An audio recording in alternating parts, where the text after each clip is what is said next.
So hello guys, welcome back once again to our channel. तो आज हम discuss करेंगे question number 37 and question number 38।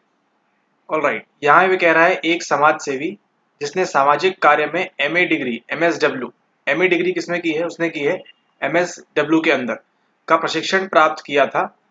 को एक है ना, तो एक ऐसा व्यक्ति पर्सन पी, उसने क्या प्राप्त किया है? एमए और एमएसडब्ल्यू की डिग्री प्राप्त की है उसने, ठीक है, और प्रशिक्षण प्राप्त किया था।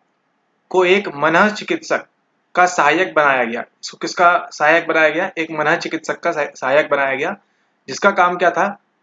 रोरशास रोशाक परीक्षण, यानी कि रोरशास टेस्ट जो होता है, ठीक है, उसके अंदर इसको क्या करना था? इसका संचालन तथा परिणामों की व्याख्या करनी थी। मतलब कोई एक ऐसा पर्सन पी जिसने क्या किया है, जिसने डिग्री ली है एमए एंड एमएसडब्ल्यू के विषय में, ठीक है, उसको क्या किया गया?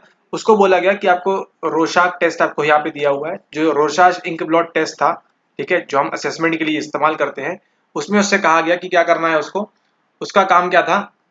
जिसका काम रोशाक परीक्षण का संचालन, मतलब ये जो टेस्ट होगा इसका क्या करना है? उसको संचालन करना है, और जो परिणाम आएंगे उसकी क्या करना था? उसकी उसको व्याख्या करनी थी, मतलब एक्सप्लेन करना था। जैसे आप ये एक्सप्लेन वीडियो देख रहे हैं, जैसे आपको व्याख्या कर रहे हैं, ऐसी व्याख्या उसको करनी थी। किसकी? रॉरशार्च इंक ब्लॉट टेस्ट की, ठीक है। प्रश्न आपसे पूछ रहा है, यह एक नैतिक रूप से यह गलत प्रचलन है, नैतिक रूप से यह सही प्रचलन है, नैतिक रूप से यह सही प्रचलन है यदि निष्कर्षों को गुप्त रखा जाए, ठीक है। मतलब जो आउटकम्स आएंगे, जो निष्कर्ष निकलेगा उन संचालन के परिणामों में से, उसको क्या किया जाए? उनको गुप्त रखा जाए।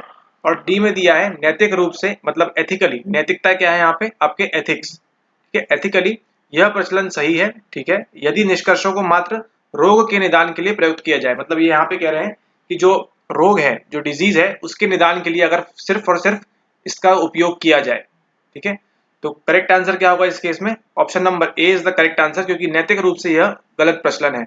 मतलब किसी आदमी ने एमए की डिग्री प्राप्त की है एमएसडब्ल्यू के विषय में, ठीक है, सामाजिक कार्य के अंतर्गत, ठीक है, भले ही सामाजिक कार्य हो, लेकिन क्या कर रहा है? एक मनः चिकित्सक, इसका उसको क्या बनाया गया? एक साइकेट्रिस्ट, साइकोलॉजिस्ट का क्या बनाया गया? उसको उसको बनाया गया है सहायक, है ना, असिस्टेंट बनाया गया, ठीक है। अब बताइए, किसी ने पढ़ाई की है सोशल वर्क के बारे में, ठीक है, उसको क्या मालूम कि रॉरशाच इंक ब्लॉट टेस्ट क्या होता है, ठीक है, वो किस तरह से काम करता है, क्या उसके डायनेमिक्स हैं, ठीक है, कब वो अप्रूव हो सकता है, कब नहीं हो सकता है। तो ये सब चीजें जो है उसको बिल्कुल भी उसका क्या नहीं है? ज्ञान नहीं है, ठीक है।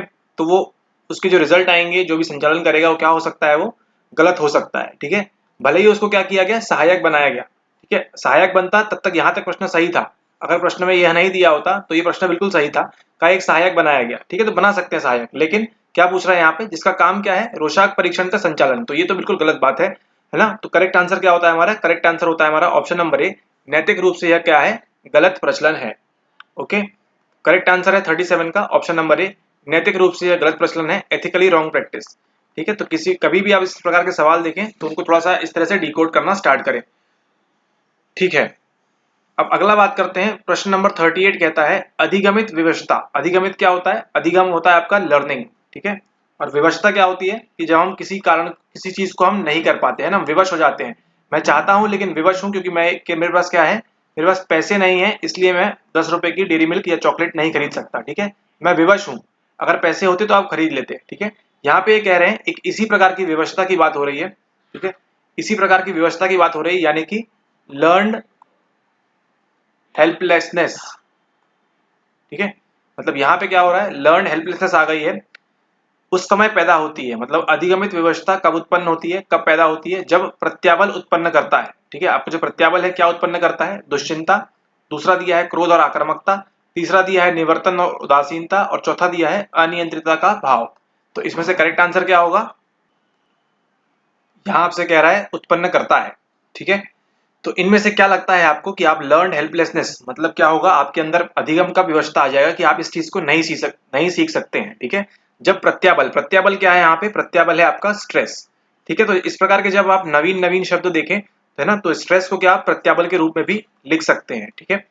इसको अलग अलग से पर्यायवाची के रूप में आप इसको याद करना स्टार्ट कर दीजिए, ठीक है। तो स्ट्रेस आपको क्या उत्पन्न करेगा? मान लीजिए किसी भी चीज की, मान लीजिए आपको क्या करना है? आपको चढ़ना है माउंट एवरेस्ट पे, ठीक है, ऑल टाइम एवरग्रीन एग्जांपल है, माउंट एवरेस्ट पे आपको चढ़ना है, ठीक है। लेकिन आपको क्या होता है? आपको आपने सब ट्रेनिंग वगैरह करी, लेकिन क्या होगा? आपको क्या होता है? सॉरी, आपको क्या होता है वहां पे, आपको आ जाती है अधिगमित विवशता, यानी कि लर्नड हेल्पलेसनेस आपको आ जाती है कि आपने सीखा तो है कैसे चढ़ेंगे हम, लेकिन आपको लगता है कि शायद आप नहीं कर पाएंगे, क्या होगा क्या नहीं होगा, ठीक है। तो उस समय पैदा होती है जब, ठीक है। तो इससे क्या होगा, आपको स्ट्रेस पहले आएगा, है ना, कि आप कर सकेंगे इस चीज को या नहीं कर सकेंगे, ठीक है। स्ट्रेस के द्वारा क्या होगा, आप ये क्या पैदा होगी आपके अंदर, लर्नड हेल्पलेसनेस, यानी प्रत्याबल के कारण क्या होगा, आपकी अधिगमित विवशता उत्पन्न होगी, ठीक है। तो आपका जो स्ट्रेस है क्या उत्पन्न करेगा, स्ट्रेस के द्वारा क्या उत्पन्न होगा, या तो आपको क्या होगा, ऑप्शन नंबर ए एंग्जाइटी हो सकती है, ठीक है, यानी कि दुश्चिंता, ठीक है, एंग्जाइटी हो सकती है, दुश्चिंता। दूसरा दिया है आपको क्रोध और आक्रामकता, ठीक है। क्रोध और आक्रामकता क्या है यहाँ पे, आपका एंगर है, ठीक है। तो स्ट्रेस से आपको एंगर आ सकता है, तो क्या अगर आप गुस्से में आ जाएंगे तो आपको अधिगमित विवशता उत्पन्न हो पाएगी, सवाल उठता है यहाँ पे, ठीक है। तीसरा दिया है निवर्तन और उदासीनता, और चौथा दिया है अनियंत्रितता का भाव, ठीक है, यानी क्या है, आप किसी चीज को आप नियंत्रित नहीं कर सकते, ठीक है, इसके कारण। तो ऑप्शन नंबर 4 तो हमको समझ में आ रहा है कि अनियंत्रितता का भाव, तो ये करेक्ट आंसर है, ठीक है, कि अगर चीज हमारे कंट्रोल में ही नहीं है, ठीक है, तो क्या होगा, हमको लर्न हेल्पलेसनेस आएगी, है ना, उसमें हमें अधिगमित व्यवस्था महसूस करेंगे अगर कोई चीज हमारे कंट्रोल में ही नहीं है तो, ठीक है। ओके, तो ये मालूम पड़ गया आपको, ऑप्शन नंबर 4 सही है। एलिमिनेट करना स्टार्ट करते हैं, तो बी आपका कैंसिल होता है एंड ए कैंसिल होता है, ठीक है। और बचता है आपके पास option number C and option number D, मतलब या तो सी सही है या तो डी सही है।